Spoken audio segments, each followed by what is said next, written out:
Most people won't make it in life. At least that's what we're told. It's become one of those phrases that gets repeated so often that people rarely stop to question it. You hear it in motivational videos. You hear it from successful entrepreneurs. You hear it from influencers sitting in front of luxury cars. You hear it from people who seem convinced that life is one giant race and only a handful of people will ever cross the finish line. And if you hear something enough times, it begins to sound like wisdom. But sometimes the most accepted ideas are the ones that deserve the most scrutiny. Because before we accept the claim that most people won't make it in life, we have to ask a very simple question. What exactly does making it mean? You see, that's the part nobody talks about. Everyone talks about success. Very few people define it. Everyone talks about winning. Very few people explain the game. It's like telling someone they need to reach a destination without ever telling them where they're supposed to go. And so millions of people wake up every morning carrying a silent fear, a fear that they're falling behind, a fear that they're wasting their lives. But what if that fear comes from measuring your life against a destination that was never yours to begin with? My name is Grandpa T, and today I want to share something that took me years to understand, something that changed the way I think about achievement, happiness, fulfillment, and success itself. Because I don't believe most people fail at life. I believe most people never stop to define what success actually means to them. And that confusion causes unnecessary suffering. So sit back, get comfortable, and let's explore a truth that may completely change the way you view your own life. Imagine a sailor in the sea. The sky is clear, the stars are visible, the wind is strong enough to move his ship. His vessel is built well. He has food. He has supplies. He has everything he needs. And yet, despite having all the tools necessary for the journey, he feels lost. Why? Because movement and direction are not the same thing. You can move very fast in the wrong direction. You can travel thousands of miles and still end up nowhere you wanted to be. That sailor isn't suffering from a lack of ability. He's suffering from a lack of clarity. And I believe many people live exactly this way. They wake up, go to work, earn money, pay bills, repeat, year after year, decade after decade, always moving, rarely asking themselves whether the destination they're pursuing actually belongs to them. Society has a very interesting habit. It quietly hands people a script, not a written script, an invisible one. The script says, get good grades, get a good job, get the promotion, buy the house, buy the car, earn more money, gain more status, keep climbing, keep competing, keep proving yourself. Again, there's nothing inherently wrong with these things. The problem begins when people mistake them for universal truths. The problem begins when people assume that because something is popular, it must also be meaningful. Popularity and meaning are not the same thing. A crowded road is not necessarily the right road. Sometimes it's simply the road everyone else happened to choose. And sometimes the loneliest path is the one that leads closest to your authentic self. There is an image that often comes to my mind when I think about a modern success. A bird sitting inside a magnificent golden cage. The cage glitters in the sunlight. Its bars are made of precious metal. People gather around to admire it. Visitors point and say, "Look at that bird. It has everything." The bird has food. The bird has protection. The bird has admiration. The bird has status. But the bird cannot fly. And what good is safety when it costs you your wings? Now imagine another bird. no cage, no audience, no admiration, no applause, just an endless sky stretching beyond the horizon. Which bird is truly successful? The one admired or the one free? The older I get, the more I realize that many people spend years building beautiful prisons. Prisons made of expectations, prisons made of obligations, prisons made of appearances, prisons made of other people's definitions of success. From the outside, these lives look extraordinary. Inside, they often feel empty. Because human beings are not fulfilled by appearances, they're fulfilled by alignment. A person can have wealth and feel trapped. A person can have fame and feel lonely. A person can have status and feel lost. Because fulfillment comes from living according to your deepest values, not from collecting trophies, not from accumulating applause, and not from winning competitions you never wanted to enter. A beautiful prison is still a prison, and many people don't realize they're trapped because the bars happen to be gold. Now, I cannot tell you what success should mean to you. That's a journey each person must make for themselves. But I can share what success means to me. To me, success is being able to listen to what I want to hear when I want to hear it, to see what I want to see when I want to see it, to spend time with the people I want to be with when I want to be with them, to wake up and feel ownership over my day, to know that my life belongs to me. But no one has complete freedom. Life will always come with responsibilities. Life will always come with challenges. Life will always ask something of us. But success to me is having enough freedom to choose how I respond to those responsibilities and challenges, because time is the most valuable thing we possess. Money can be recovered. Lost opportunities can sometimes return. Possessions can be replaced. But once time is gone, it's gone forever. Every sunrise spends a portion of our life. Every sunset quietly closes another chapter. The clock never pauses. The river never flows backward.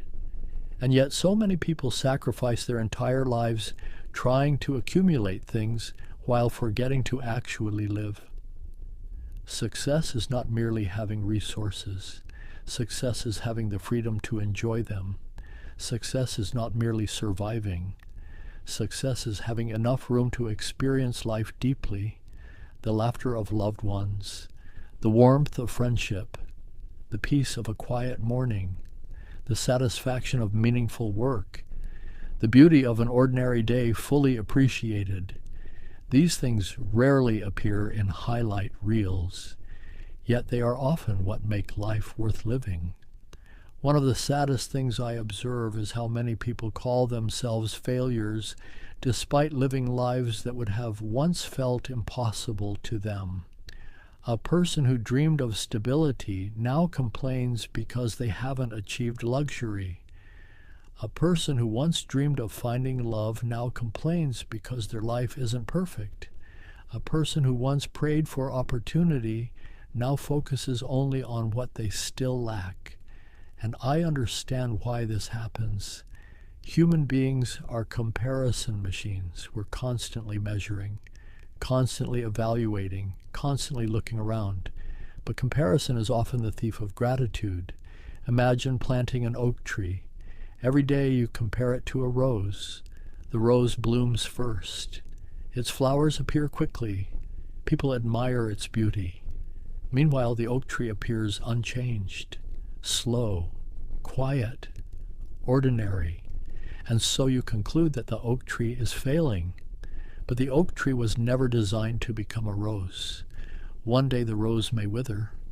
Meanwhile, the oak grows stronger. Its roots deepen. Its trunk thickens. Its branches stretch toward the sky. Eventually, it becomes something magnificent, but only because it followed its own nature. Human beings forget this lesson. We compare different lives with different goals. different priorities, different dreams, different values. Then we wonder why we feel inadequate. The fish can feel inferior because it cannot fly. The eagle can feel inferior because it cannot swim. The tree can feel inferior because it cannot run. The problem is not inadequacy. The problem is using the wrong measurement. If this message is resonating with you, take a moment to like the video. Every like helps these conversations reach people who may need to hear them. And if you enjoy thoughtful discussions about purpose, success, wisdom, self-development, and living a meaningful life, subscribe to the channel. We're building a community of people who want more than motivation. We're pursuing understanding. And I'd love to hear your thoughts. Leave a comment below and answer this question. What does success genuinely mean to you?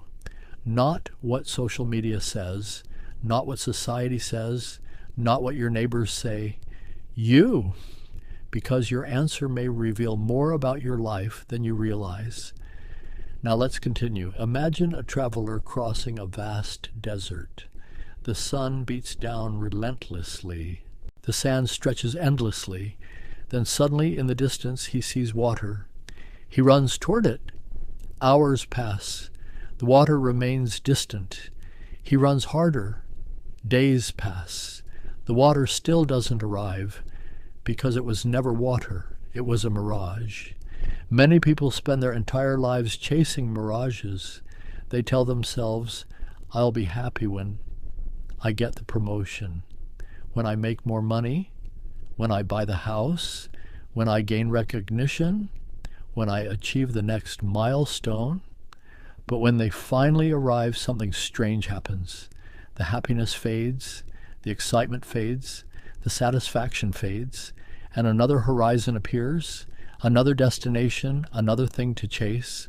The finish line moves again and again and again.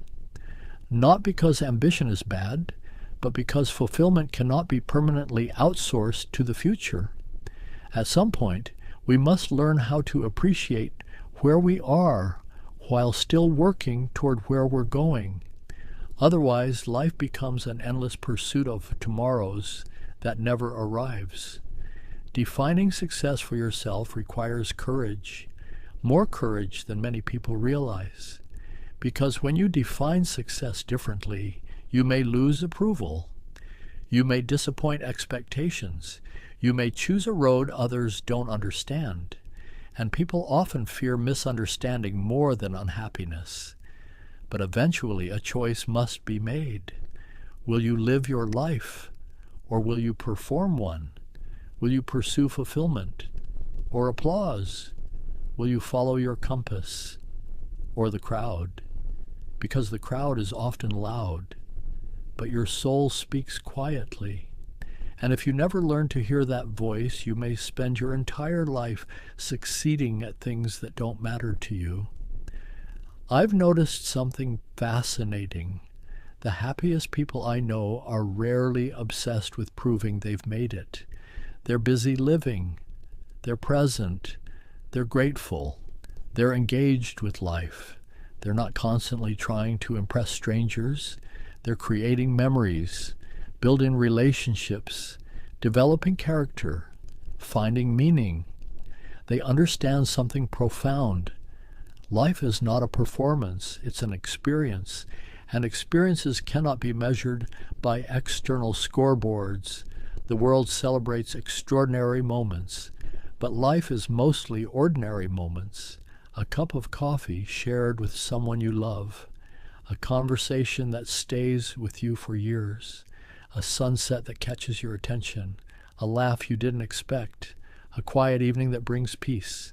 These moments rarely go viral, yet they often become our most treasured memories. So, will most people make it in life? I believe they can, not because everyone will become rich, not because everyone will become famous, not because everyone will own private islands, private jets, or luxury cars, but because success was never meant to be a single destination. Success is personal. Success is individual. Success is deeply human if you know what success truly means to you. If you refuse to blindly accept someone else's definition, if you build a life aligned with your values, if you spend your time in ways that honor what matters most, then you have already achieved something extraordinary. You have found your own path, and that is rarer than people think, because the greatest tragedy is not failing to reach someone else's dream. The greatest tragedy is abandoning your own. My name is Grandpa T, and before we part ways, I want you to remember this.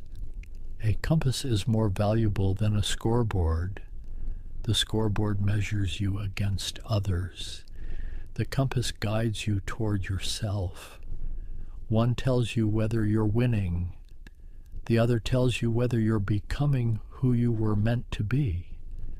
And in the end, that may be the most important success of all.